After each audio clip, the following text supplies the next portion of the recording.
नमस्कार साथियों, KVS academy में आपका स्वागत है। डेली करंट अफेयर की क्लास में करंट अफेयर से रिलेटेड जो भी क्वेश्चन है उनको हम एमसीक्यू के माध्यम से देखते हैं और साथ में उनसे रिलेटेड जो भी तथ्य है उसको भी हम यहाँ पर साथ में डिस्कस करते हुए चलते हैं। साथियों, अगर आप ये पीडीएफ डाउनलोड करना चाहते हैं तो इस वीडियो के डिस्क्रिप्शन बॉक्स में हमारा टेलीग्राम चैनल का लिंक अवेलेबल है, वहाँ से जाके आप इसको डाउनलोड कर सकते हैं। आइए पहला क्वेश्चन देखते हैं। किस मंत्रालय ने राष्ट्रीय त्योहारों के बारे में जानकारी तक सुविधाजनक पहुंच प्रदान करने के लिए राष्ट्र पर्व वेबसाइट और ऐप को पेश किया है? आपके ऑप्शन है रक्षा मंत्रालय, संस्कृति मंत्रालय, पर्यटन मंत्रालय या गृह मंत्रालय। तो साथियों, इसका सही उत्तर है ऑप्शन है रक्षा मंत्रालय। आइए इसके बारे में देखते हैं। तो रक्षा मंत्रालय ने राष्ट्र पर्व वेबसाइट और मोबाइल ऐप को लॉन्च किया है। साथियों, ये नागरिक को मंत्रालय द्वारा आयोजित राष्ट्रीय त्योहारों की जानकारी आसानी से प्रदान करवाता है, ठीक है, इजीली प्रोवाइड करवाता है। रक्षा सचिव राजेश कुमार सिंह ने कार्यक्रमों के बारे में जानकारी रखने के लिए इसकी सुविधा पर प्रकाश डाला है।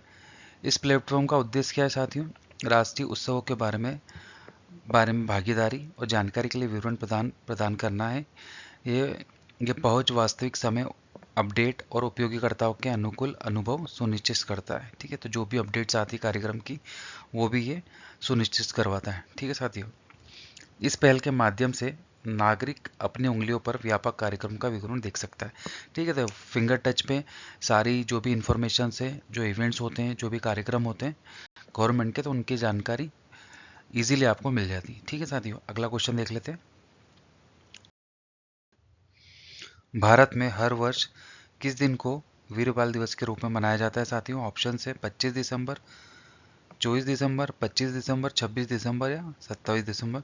तो साथियों, इसका सही उत्तर है ऑप्शन सी, 26 दिसंबर को मनाया जाता है। आइए इसके बारे में देखते हैं साथियों। गुरु गोविंद सिंह जी के सबसे छोटे बेटे जोरावर सिंह और फतेह सिंह की बहादुरी की याद में हर साल को 26 दिसंबर को वीर बाल दिवस के रूप में मनाया जाता है साथियों।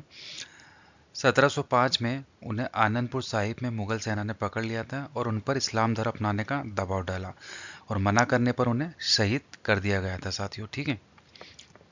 तो प्रधानमंत्री मोदी ने उनके बलिदान का सम्मान करने के लिए 2022 में 26 दिसंबर को वीर बाल दिवस के रूप में इस दिन को घोषित किया है, ठीक है साथियों। 2024 में पीएम मोदी ने नई दिल्ली में आयोजित कार्यक्रम में शामिल हुए और सुपोषित पंचायत का अभियान का शुभारंभ भी किया। आइए अगला क्वेश्चन देख लेते साथियों। निम्नलिखित में से किसके द्वारा स्पेसएक्स मिशन लॉन्च किया गया है साथियों? ऑप्शन है इसरो, नासा, जक्सा या इनमें से कोई नहीं। तो साथियों, इसका सही उत्तर है ऑप्शन ए, इसरो के द्वारा।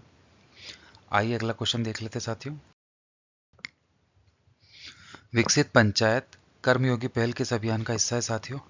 ऑप्शन है डिजिटल इंडिया, प्रशासन गांव की ओर, भारत निर्माण या आज़ादी का अमृत महोत्सव।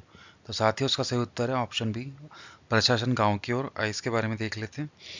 तो सुशासन दिवस पर केंद्रीय कार्मिक और लोक शिकायत और पेंशन मंत्री द्वारा विकसित पंचायत कर्मयोगी की पहल की शुरुआत की गई साथियों, ठीक है।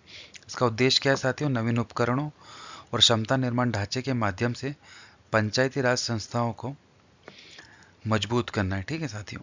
उड़ीसा, असम, गुजरात और आंध्र प्रदेश में इसको पायलट प्रोजेक्ट के रूप में शुरू किया गया है साथियों।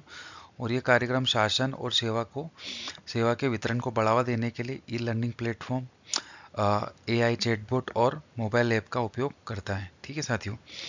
ये कार्यक्रम जमीनी स्तर पर विकेंद्रीकृत शासन और भागीदारी पूर्ण निर्णय लेने के लिए बढ़ावा देता है। आगे देखते हैं। प्रशासन गांव की ओर अभियान का हिस्सा ये पीआरआई के अधिकारियों को प्रभावी शासन और सतत ग्रामीण विकास के लिए तैयार करता है, ठीक है साथियों। तो हम कैसे ग्रामीण विकास के लिए हम क्या क्या कर सकते हैं, प्रभावी शासन को हम कैसे और अच्छा बढ़ा सकते हैं, शासन को जो भी काम हो, ये कार्यक्रम जो भी होते हैं, ठीक है, तो उससे रिलेटेड ये कि हम उसमें कैसे हम उसको चीज़ों को इन्हांस कर सकें। आइए अगला क्वेश्चन देखते हैं साथियों। हाल ही में किस दिन सुशासन दिवस मनाया गया साथियों? आपके ऑप्शन है 25 दिसंबर, 24 दिसंबर, 23 दिसंबर या 22 दिसंबर। साथियों, सही उत्तर है 25 दिसंबर को, ठीक है। आइए अगला क्वेश्चन देख लेते हैं। निम्नलिखित में से कौन भारत का पहला शून्य अपशिष्ट हवाई अड्डा बन गया है? ऑप्शन है इंदौर हवाई अड्डा, मुंबई, दिल्ली या चेन्नई। तो साथियों इसका सही उत्तर है ऑप्शन है इंदौर हवाई अड्डा। आइए अगला क्वेश्चन देखते हैं।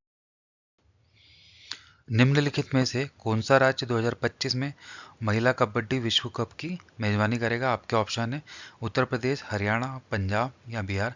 साथियों इसका सही उत्तर देने का प्रयास करें कमेंट सेक्शन में। तो साथियों इसका सही उत्तर है ऑप्शन डी, बिहार। ठीक है साथियों, आइए नेक्स्ट देखते हैं। महासागर एनोसिक घटना 1A OAE 1A जो हाल ही में समाचारों में देखी गई, वो किस अवधि के दौरान हुई थी साथियों? ठीक है, आपके ऑप्शन है जूरासिक, ट्राइसिक, पर्मियन या क्रेटोसियम। तो साथियों इसका सही उत्तर है ऑप्शन डी, क्रेटोसियम। आइए इसके बारे में देख लेते हैं।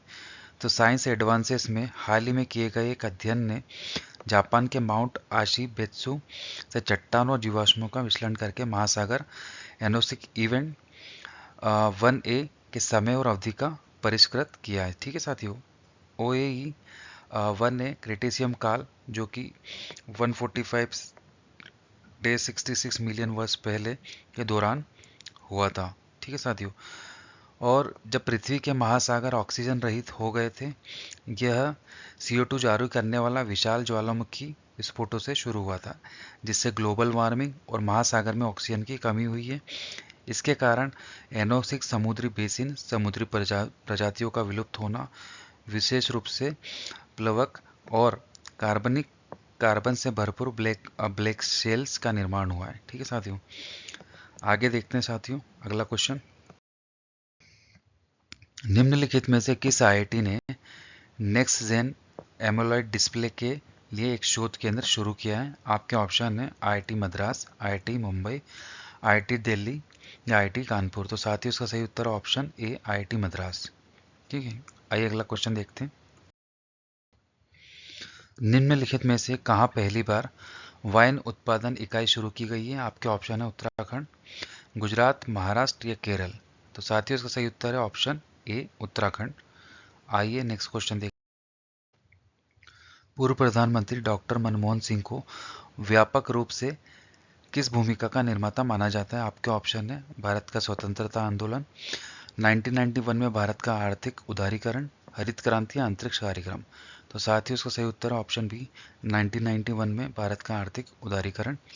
ठीक है साथियों, तो डॉक्टर मनमोहन सिंह को 1991 के आर्थिक सुधारों का वास्तुकार माना जाता है, जिससे भारत में आर्थिक उदारीकरण की शुरुआत की गई। ठीक है साथियों, आइए अगला क्वेश्चन देख लेते हैं। भारत के किस पूर्व प्रधानमंत्री ने RBI के गवर्नर के रूप में कार्य किया है? ऑप्शन से इंदिरा गांधी, राजीव गांधी, डॉक्टर मनमोहन सिंह या अटल बिहारी वाजपेयी। तो साथियों इसका सही उत्तर है डॉक्टर मनमोहन सिंह। आइए इनका टेन्योर देख लेते हैं कि कब ये गवर्नर के रूप में रहे थे। तो सितंबर 1982 से जनवरी 2085 तक ये RBI के गवर्नर के रूप में इन्होंने काम किया साथियों। जैसा कि आप सभी को पता है कि हाल ही में इनका निधन हो गया है, 92 ईयर्स के ये थे। ठीक है, इन्होंने प्रधानमंत्री के पद पे जब काम किया था तो इन्होंने बहुत सारी नीतियां लाए थे। 1991 की जो नीति हमने देखी उदारीकरण की, आर्थिक उदारीकरण की, ये इन्हीं के द्वारा पेश की गई थी, जिससे हमारे देश में जो मंदी थी वो खत्म हुई और हमारे देश का जो आर्थिक ग्रोथ है उसमें तेजी आई। ठीक है साथियों, और RBI के गवर्नर भी रहे, साथ में ये वित्त मंत्री भी रहे थे PM बनने से पहले। ठीक है साथियों, तो आइए अगला क्वेश्चन देख लेते हैं। प्रधानमंत्री राष्ट्रीय बाल पुरस्कार के लिए निम्नलिखित में से कौन सी श्रेणियां शामिल की गई हैं? आपके ऑप्शन है कला और संस्कृति, बहादुरी, नवाचार, विज्ञान और प्रौद्योगिकी, समाज सेवा, खेल और पर्यावरण। ऑप्शन बी है साथियों बहादुरी, राजनीतिक, विज्ञान, साहित्य और खेल। ऑप्शन सी है नवाचार, कला और संस्कृति, साहित्य और गणित। या ऑप्शन डी समाज सेवा, पर्यावरण, राजनीतिक और कृषि। तो साथियों इसका सही उत्तर है ऑप्शन ए। आइए इसके बारे में देखते हैं। ठीक है साथियों, तो कला और संस्कृति, बहादुरी, नवाचार, विज्ञान, प्रौद्योगिकी, सामाजिक सेवा, खेलकूद, पर्यावरण, इन सब श्रेणी को प्रधानमंत्री राष्ट्रीय बाल पुरस्कार के में सम्मिलित किया है। ठीक है, शामिल किया है साथियों। तो राष्ट्रपति द्रौपदी मुर्मू ने 26 दिसंबर 2024 को नई दिल्ली में 17 बच्चों को प्रधानमंत्री राष्ट्रीय बाल पुरस्कार प्रदान किया है। ठीक है साथियों, श्रेणियां बच्चों को कला और संस्कृति, बहादुरी, नवाचार, विज्ञान और प्रौद्योगिकी, समाज सेवा, खेल, पर्यावरण में इनकी उपलब्धि के लिए मान्यता दी गई साथियों। ठीक है, आइए अगला क्वेश्चन देखते हैं। 38वें राष्ट्रीय खेल 28 जनवरी 2025 से कहाँ आयोजित किए जाएंगे? आपके ऑप्शन है गुजरात, उत्तराखंड, कर्नाटक या पंजाब। तो साथियों सही उत्तर है ऑप्शन बी, उत्तराखंड में।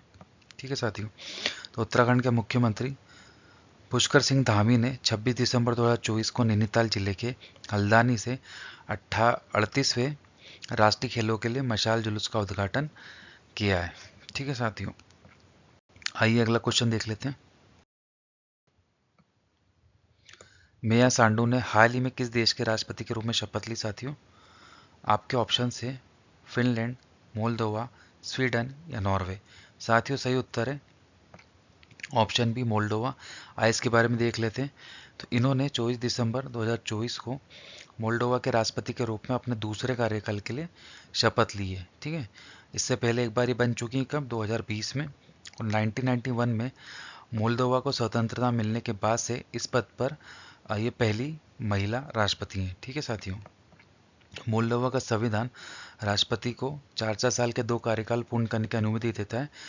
इसका मतलब ये है कि राष्ट्रपति यहाँ पे 2 बार बन सकता है, 2 बार वो अपने कार्यकाल पूर्ण कर सकता है, और जो उनका टेन्योर होता है वो 4 साल का होता है। ठीक है, इनके नेतृत्व में क्या हुआ था साथियों कि रशिया से इनके संबंध खराब होते चले गए हैं और यूरोपीय संघ के साथ इनके संबंध मजबूत बने हैं। ठीक है, 2020 में मोल्डोवा ने यूरोपीय संघ में सदस्यता के लिए आवेदन किया, जिसका उद्देश्य 27 देशों के ब्लॉक के साथ घनिष्ठ एकीकरण करना था। ठीक है साथियों, आइए कुछ कंट्री के बारे में देख लेते हैं।